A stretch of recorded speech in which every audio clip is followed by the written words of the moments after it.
The word democracy comes from the Greek words of demos, which means people, and kratos, which means power or rule. So democracy basically means the rule of the people. Democracy first started as a direct democracy in Greek cities, notably ancient Athens, where people came together to speak about their concerns and opinions in front of rulers of the city-state and directly voted on new rules and laws.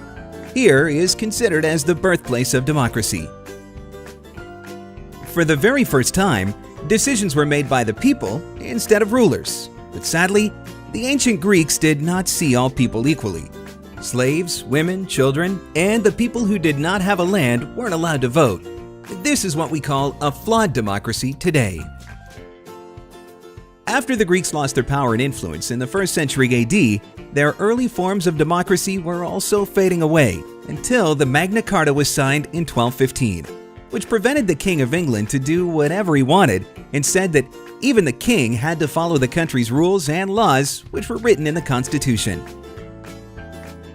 Today, most democracies are indirect or representative, which means that you can't vote for a new law yourself, but you can vote for people who then become lawmakers and present your interests. But democracy isn't just about voting. It's about everything to protect the best interests of the people, no matter what is their race, gender, political opinion, or religion.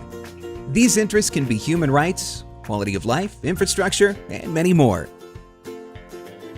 Modern democracies divide power into 3 different branches: the legislative, the people who make the law; the executive, the people who make sure that you obey the law; and the judiciary, who judge you if you commit a crime. These 3 are independent and work following the process, checks and balances, which means all the work must be clear and fair. And very important, the people who have power also must follow the law and not exceed their authority. In addition, a democratic government must work in a way that reflects the wish, feeling, desire, and values of the society that it governs. This is also known as the general will, which is a concept developed by the famous Swiss philosopher Jean-Jacques Rousseau. One of the problems of democratic voting is that the biggest groups of people always have the most power, and that's why a good democracy also has laws to protect the rights of its smaller and weaker groups. A democracy where the majority chooses to separate, expel, or injure its minority is not a functioning democracy.